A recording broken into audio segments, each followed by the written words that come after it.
Kelvin recalled Stone, a temple axeman, who had opened a beer parlor near the school. Stone's imposing figure commanded respect, and his reputation preceded him. At the time, Kelvin was the cabin chief butcher of their temple, and Stone's presence was a constant reminder of the complexities of confraternity life. Stone, in his 40s, had a storied past. An indigene of the region, he had been initiated into the Black Axe confraternity during his university days at Enugu State University. He rose through the ranks, eventually graduating as a lord in the mid-1990s. After years of being entrenched in the confraternity, Stone began to contemplate settling down, leaving the tumultuous world of confraternity life behind.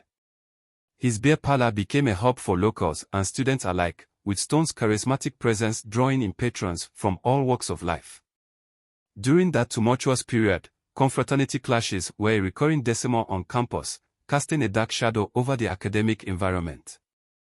Meanwhile, Stone's beer parlor, strategically located in close proximity to the school, became a popular hub for students and locals alike. Despite his efforts to maintain a low-key profile, trouble inevitably found its way to his doorstep.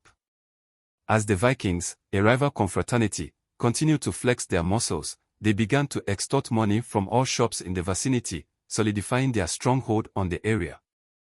This relentless extortion went on for months, with the Vikings leaving no stone unturned in their quest for dominance.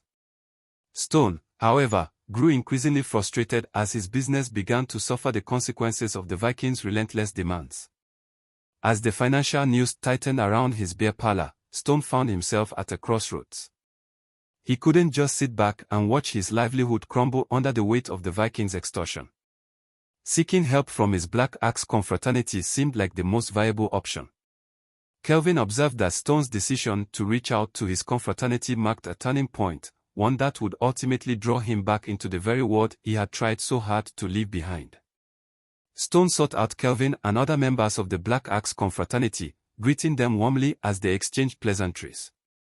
As he sat down, his expression turned serious, and he presented the reason for his visit.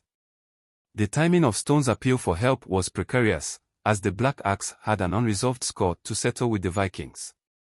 The memory of their previous clash, which had resulted in the loss of 4 Black Axe members, still lingered, and the embers of revenge burned bright within the hearts of some axemen. A few semesters prior, the Vikings had launched a surprise attack on the Black Axe, catching them off guard and leaving devastation in their wake.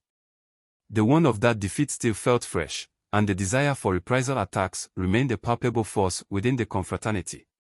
Kelvin, in particular, found himself surrounded by a group of school dropouts who served as his butchers. These individuals were eager to unleash violence and mayhem, and they saw Stone's plea for help as a potential catalyst for the chaos they craved. As Stone shared his tale of woe, Kelvin's butchers listened intently, their eyes gleaming with anticipation. The stage was set for a potentially explosive confrontation, one that would draw the Black Axe and the Vikings into a cycle of violence and retribution.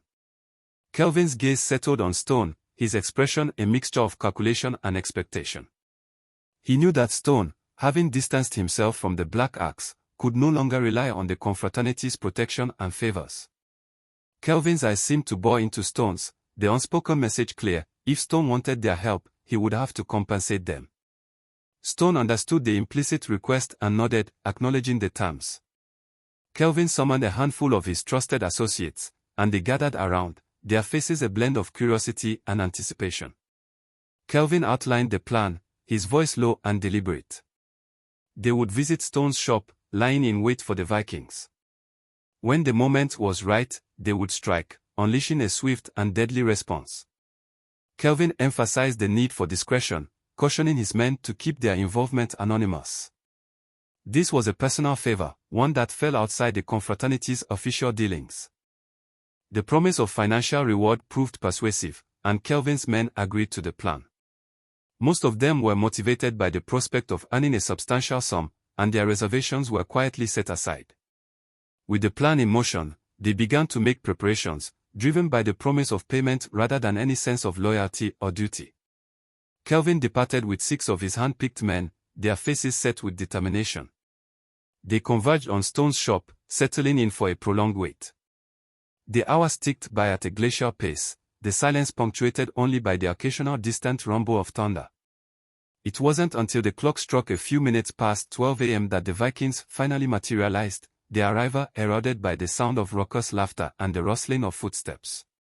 As the Vikings swaggered down the street, harassing unsuspecting pedestrians and extorting money from shop owners, Kelvin's men remained vigilant, their eyes fixed intently on the marauding gang. The air was heavy with tension, the sense of impending violence palpable. When the Vikings finally reached Stone's shop, one of Kelvin's men, positioned strategically, received the prearranged signal. With a swift, deadly motion, he raised his gun and fired, the bullet striking one of the Vikings with unerring precision. In the heat of the moment, the axeman who had fired the shot committed a critical error, echoing the distinctive black axe chants that were meant to remain unspoken. The Vikings, enraged by the sudden attack, swiftly retaliated with a hail of gunfire, sending Kelvin's men scrambling for cover.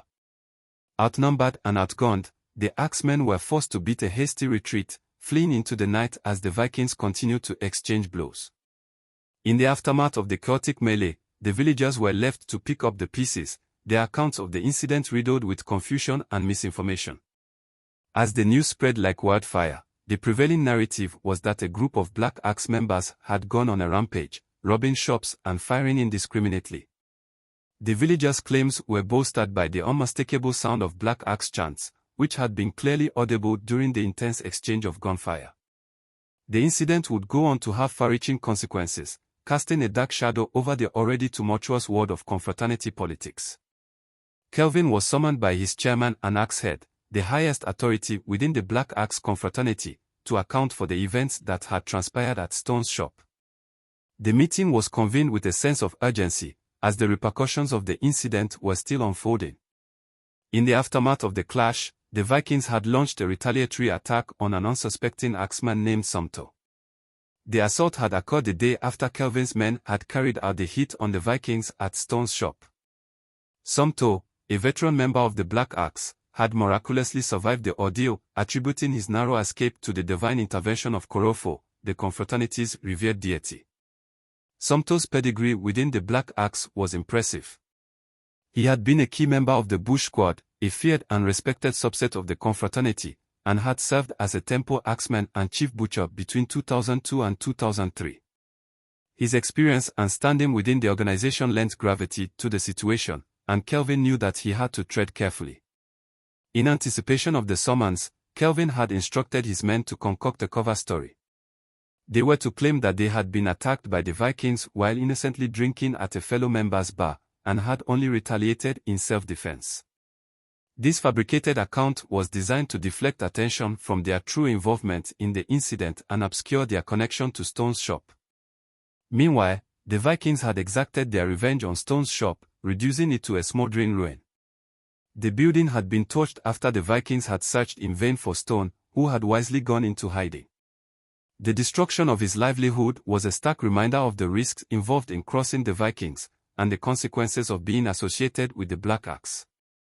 As Kelvin prepared to face his chairman and Axehead, he knew that he would have to navigate a complex web of allegiances, rivalries, and repercussions.